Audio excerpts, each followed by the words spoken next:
Bonsoir à tous, bienvenue dans votre 19-20 à la une en Champagne-Ardenne. Fini le tableau noir le mercredi matin pour la plupart des écoliers. Pour cette rentrée, 92% de nos communes ont choisi le retour à la semaine de 4 jours. Comment s'organise-t-elle? Quelles sont les règles? Nous ferons le point avec Odile Longueval. C'est l'autre événement agricole de cette rentrée. La foire de Sedan a ouvert ses portes aujourd'hui, quelques jours après celle de Châlons. 200 000 visiteurs attendus d'ici dimanche. Page complète à retrouver dans ce journal avec Sébastien Valente en direct sur place. C'est un lieu de savoir qui attire de plus en plus d'auditeurs. À Troyes, l'Institut universitaire Rachy fera sa rentrée lundi prochain. On y propose des cours autour de la culture juive. Nous nous sommes rendus à la journée portes ouvertes ce mercredi. Et enfin, nous vous emmènerons au paradis des gourmets, ici et pas ailleurs, et ce soir au chalet de Chigny-les-Roses dans la Marne, un site racheté par la maison de champagne Palmer, qui en a fait un haut lieu de l'œnotourisme.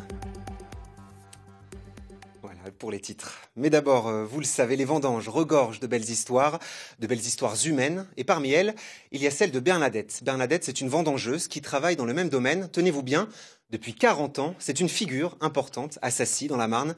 Sophie Dumais et Xavier Claes sont allés la rencontrer. Toujours avec une vue sur le clocher, depuis 40 ans, Bernadette connaît presque chaque pied de vigne.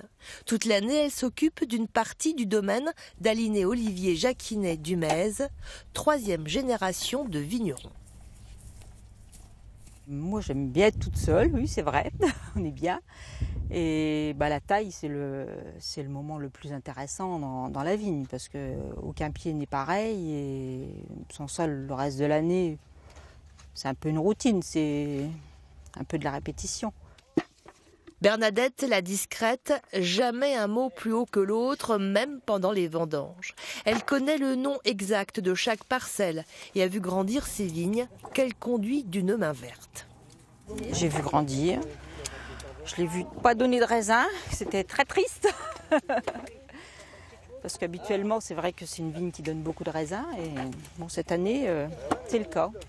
Mais l'année dernière, non, c'était une vraie catastrophe. Avec la famille qui l'emploie depuis ses 18 ans, les liens sont très forts. Sur le plan professionnel, Bernadette a su s'adapter à l'évolution du domaine. Elle a compris aussi et apporté tout ce qu'on pouvait aimer dans le travail des sols et la personnalisation du travail des vignes. Donc elle sait toute l'importance que ça prend en vinification, et c'est vrai qu'elle les soigne comme pour elle. Des liens affectifs se sont tissés. Bernadette a vu grandir les enfants d'Aline et Olivier. Elle m'explique comment elle les travaille. Et c'est intéressant pour moi d'avoir tout l'historique de la maison. C'est un beau moment de partage entre nous.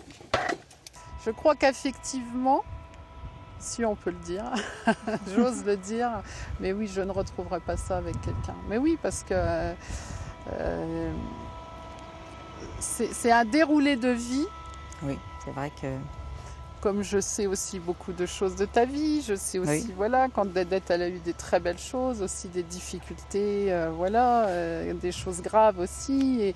Et c'est vrai qu'on sent que c'est comme un... On sent à ce moment-là que c'est comme une famille. Bon allez, on y retourne. Bernadette, dit Dédette, va faire valoir dans une paire d'années ses droits à la retraite. Peut-être que l'une de ses petites filles vivra à son tour cette passion pour la vigne.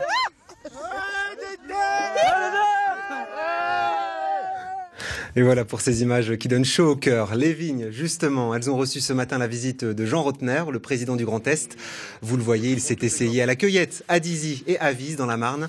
Mais il est surtout venu parler emploi. Le Grand Est compte 16 000 exploitations viticoles. Un énorme enjeu économique. Écoutez. Je suis là... Présentement, effectivement, dans une visite de lycée. J'étais ce matin au milieu d'une maison de champagne.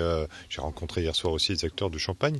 Aujourd'hui, nous posons les questions, par exemple, de créer éventuellement un campus des métiers du Champagne. C'est une des solutions, peut-être, qui pourrait être explorée avec l'éducation nationale, avec la DRAF, avec l'université. C'est de placer ici, au cœur de ce territoire, eh bien, toutes les formations pratiques, mais toutes les formations aussi innovantes, de placer l'université au plus proche des besoins et de créer des vocations nouvelles et de nouveaux métiers qui arrivent aujourd'hui petit à petit au sein des maisons de Champagne. Et la visite de Jean Rotner, c'est l'actualité qui a inspiré Christophe Damien Débécourt pour le dessin du jour.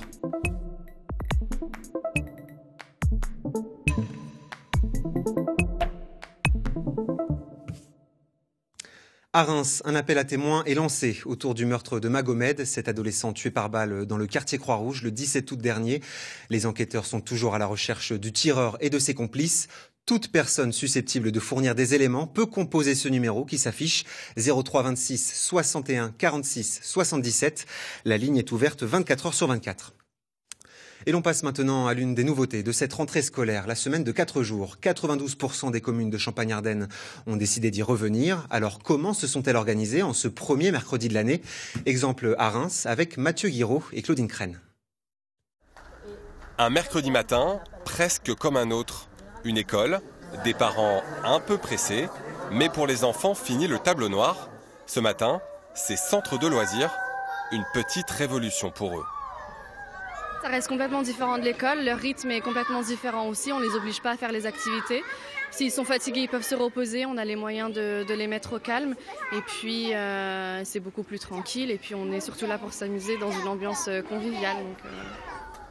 90 enfants accueillis sur le site à la demi-journée ou jusqu'à 18h, tranquillisant pour les parents actifs et même pour les grands-parents.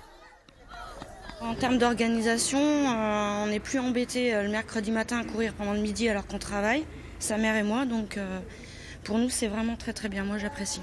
Au programme, des activités en groupe et d'autres presque à la carte, calquées sur le rythme des enfants.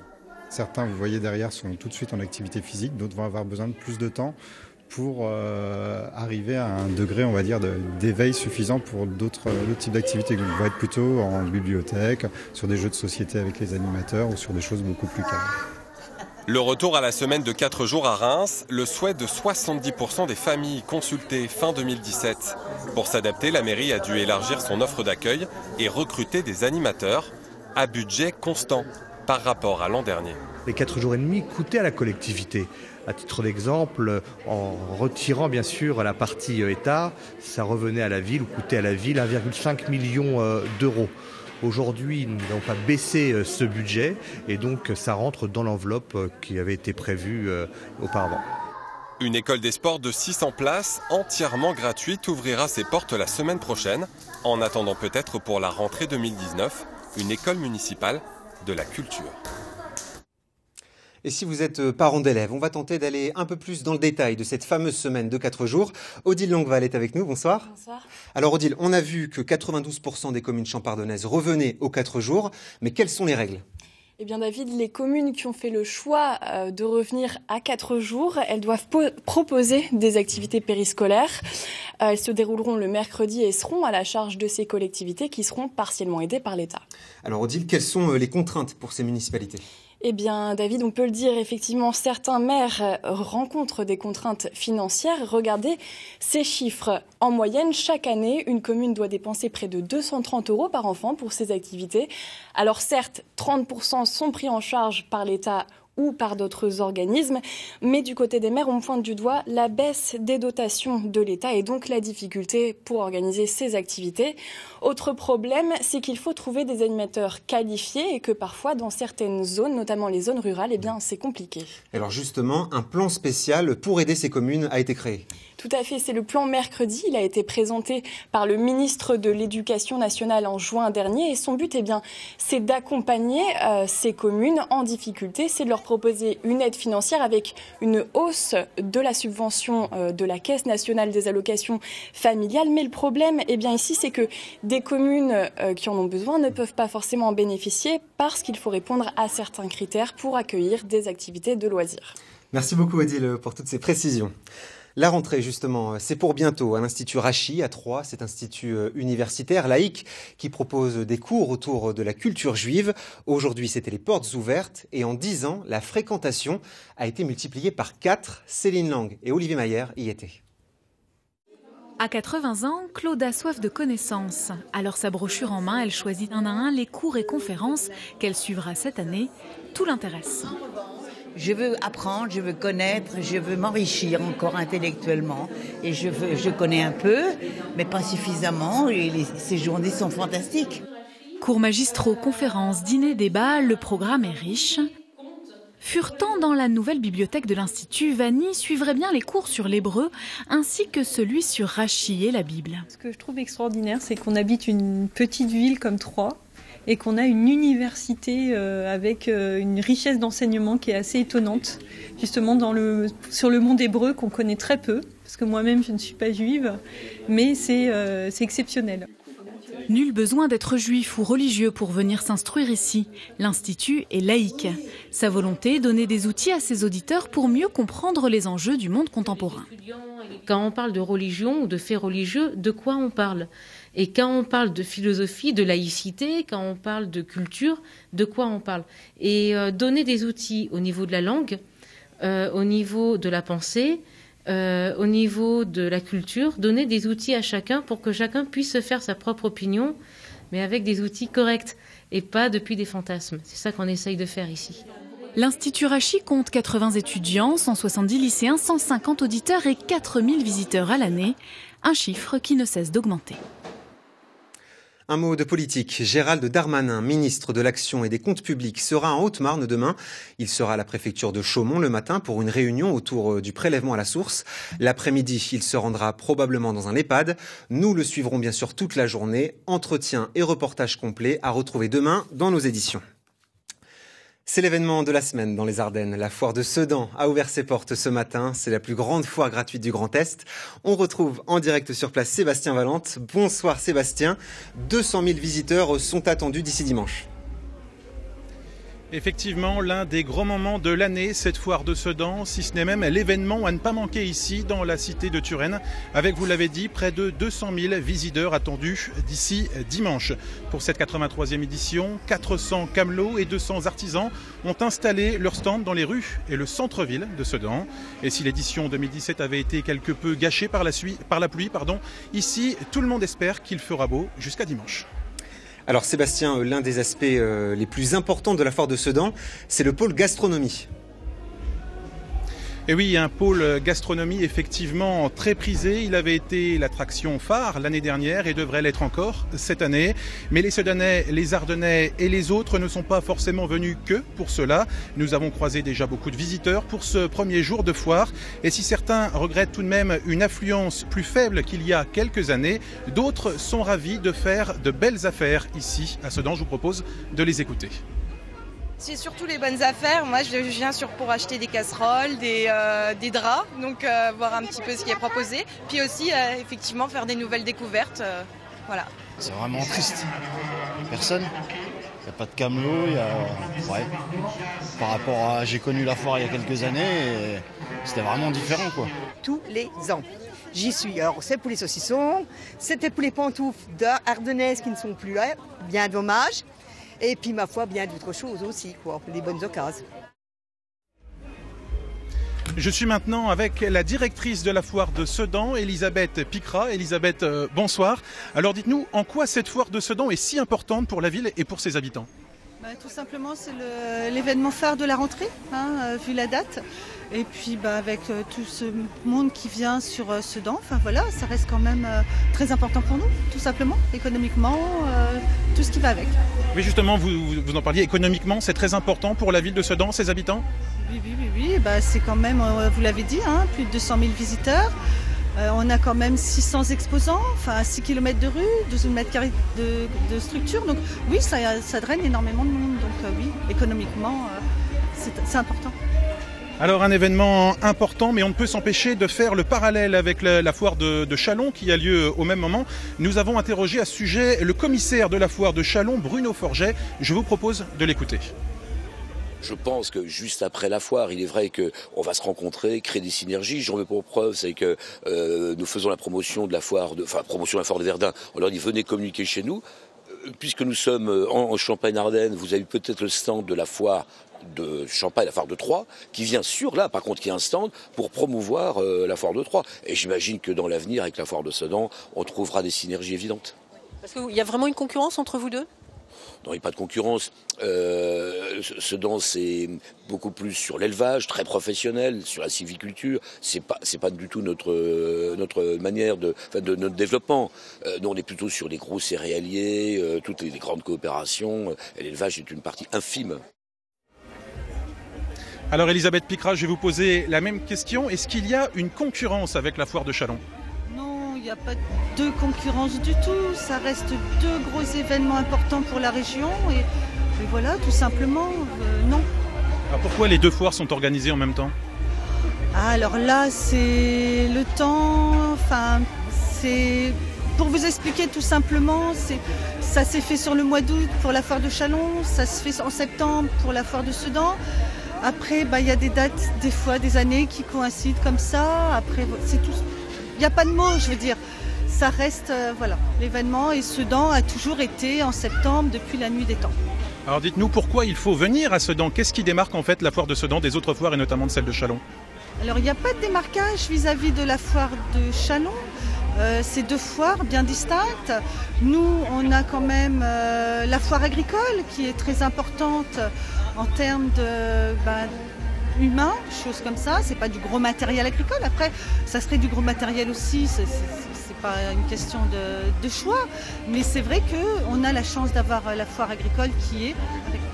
Merci Elisabeth Picrat. Et un autre moyen de se différencier, c'est bien sûr la programmation musicale. La foire de Sedan a prévu de belles têtes d'affiche cette année, avec notamment Oshi vendredi soir et les représentants de la France à l'Eurovision, Madame Monsieur dimanche soir. Voilà, tout un programme. Merci beaucoup Sébastien et merci à Daniel Samulzik qui vous accompagne à la caméra. Profitez bien de la foire. Place maintenant à ce rendez-vous, à ne pas manquer ce soir sur France 3. Votre émission Enquête de région s'intéresse aux opposants en tout genre qui veulent faire avancer leur cause, parfois à tout prix. L'exemple le plus célèbre dans notre région, ce sont les opposants au projet d'enfouissement de déchets nucléaires à Bure, dans la Meuse. Extrait. Des manifestations contre le projet CIGEO, vous n'en avez vu le plus souvent que ces images d'affrontement. Elles ne sont pourtant que l'écume d'un mouvement de protestation qui dure depuis 23 ans. La caricature du zadiste, masqué, agité comme un épouvantail, cache une opposition constituée de personnes aux origines multiples et aux parcours différents. Pour saisir cette complexité, il faut se rendre aux confins de la Meuse et de la Haute-Marne, à Bure, épicentre de la contestation. En tant qu'élu, je me suis engagé parce que j'ai considéré qu'il y avait un véritable déni de démocratie. C'est-à-dire que quelques conseillers généraux ont décidé pour l'ensemble des habitants de la Meuse et de la Haute-Marne, et même pour l'ensemble des habitants de bien plus loin, qu'il fallait enfouir les déchets nucléaires, qu'il fallait en tout cas s'engager dans cette voie avec force et détermination. Et à aucun moment on a consulté les gens sur cette option-là. Ça a été fait à marche forcée et avec des moyens, à mon sens, indignes. Si je ne dis rien, j'ai ma part de responsabilité. Et je peux pas, parce que j'ai des petits-enfants en puissance et il est hors de question qu'ils se posent la question un jour et de savoir que j'étais pas là pour dire quelque chose ou pour essayer de faire quelque chose. On peut pas laisser faire ce qui se passe, on peut pas laisser continuer les choses comme ça. Et partir, ça veut dire allez-y, faites ce que vous voulez. Et c'est tellement énorme que c'est juste impossible. Et c'est ce qui m'anime ici, c'est ce qui me fait rester, c'est prévenir les gens de ce qui se passe. Tout autre univers à présent avec Ici et pas ailleurs qui vous emmène ce soir au chalet de Chigny-les-Roses dans la Marne. Sophie Dumais et Teddy Caruel nous font la visite. Si nous sommes ici et pas ailleurs, c'est pour découvrir le chalet. Le chalet campagnard à Chigny-les-Roses a été bâti en 1864 pour Madame Pommery.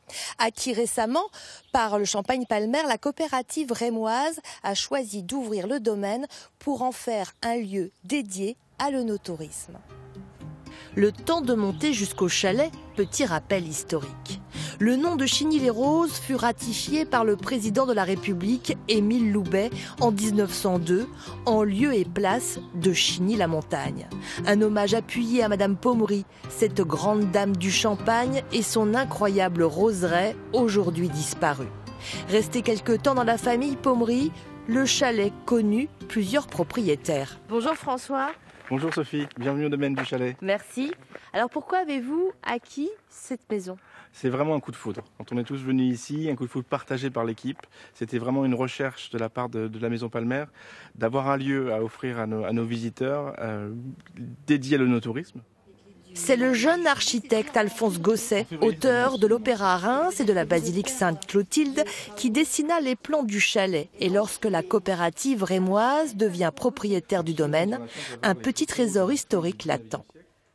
Avec la maison, vous avez hérité de cet album de photos. Album historique des archives de la maison de la fin du 19e. On a les photos prises avant 1890, donc avant le décès de Madame Pommery. On a vraiment un témoignage de la vie du domaine, du personnel, des moyens de locomotion, des calèches, des choses comme ça. Alors, on va rajouter un petit peu de cresse. Donc ça va apporter... Cresse, ça va apporter un peu le côté un peu citronnelle. D'accord, ok. Ça va apporter un petit peu de peps. D'accord. Pendant ce temps-là, 2 hommes occupent la cuisine. Le chef de cave est monté au chalet pour une séance de travail appliquée avec le chef Damien Litodon.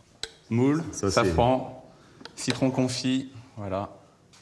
Le côté mousseux avec un blanc de blanc, là je vois vraiment l'accord parfait. Tu as vraiment la minéralité de la montagne de Reims, Villers, Trépaille. Des petites notes légèrement exotiques, un peu sur les fruits jaunes, une belle maturité qu'a apportée par les chardonnays du Cézanne. Et en bouche, ça devrait très bien fonctionner. C'est tonique. Et justement, ta petite cresse, là, faut faire l'essai. Bon, on goûte. Là, je pense qu'on est bien. Simplement rajouter ce côté fleur de sel qui va vraiment se Et le safran, niveau dosage, faut pas que ça prenne le dessus. C'est bien. C'est bien. C'est très discret, c'est subtil, c'est délicat, c'est vraiment bien maîtrisé. Chef de cuisine et chef de cave, on pourrait les mettre dans le même univers parce que c'est un assemblage d'épices, d'ingrédients. Et j'adore apporter justement la culture du vin à Damien et pouvoir échanger. Et ce que j'aime bien, c'est que Damien, il arrive à me surprendre. Ce qui est bien ici, c'est que je n'ai pas de carte fixe. Donc quand je vais au marché, je vois un poisson, je vois les légumes, voilà. Je suis attiré par les produits, je vais les chercher. Je n'arrive pas avec un menu déjà tout fait. C'est ça qui est magique en fait. Après les travaux pratiques, les 2 hommes vont imaginer sur le papier les futures recettes qui vont s'accorder avec une nouvelle cuvée qui sera servie à partir de l'automne. Donc en fait, pour mon plat, il faut que je reste sur les épices. Je pense qu'il faut rester sur les épices et tu vas le voir avec en bouche. Je pense que le meilleur accord mets et vin, ça va être une association, un plat sucré-salé. Donc on peut rester sur le pruneau, par exemple, avec l'agneau, en faisant un sucré-salé avec le pruneau, justement, une petite pointe d'harissa pour apporter le petit côté un petit peu... une petite pointe un peu romarin qui va venir donner ce côté floral. La tourte aux pigeons. Et ça, la tourte là-dessus, sur le bordeaux noir, ouais. Parce que c'est quand même un plat assez fort. Et le pigeon, pour en venir aux fruits rouges sur le cassis, ça fonctionnerait super bien. Mais pour déjeuner ou dîner au chalet, il faut y dormir. Cécile, la maîtresse de maison, s'occupe de l'accueil, du service à table et des 5 chambres. Cécile, que viennent chercher ici les touristes? La quiétude, avant tout. On a beaucoup de réservations également parce qu'ils ont vu la piscine sur Internet. Alors ça, la piscine en hiver, en été, c'est vraiment magique. Et quand ils arrivent et qu'ils voient le parc, alors le parc d'un côté et les vignes et la montagne de Reims de l'autre, c'est vraiment magique. La maison donne sur 14 hectares de parc, aux arbres centenaires et aux espèces rares. Je pense qu'il y avait une attente en Champagne d'avoir un lieu haut de gamme dédié à la valorisation du patrimoine. On n'est pas dans un hôtel, on est vraiment dans une demeure familiale. Nous étions au chalet à Chigny-les-Roses, en plein cœur de la montagne de Reims. La prochaine fois, nous serons ailleurs, en Champagne-Ardenne. Merci Sophie. Voilà, c'est la fin de cette édition régionale. Merci de l'avoir suivi. Très belle soirée à tous.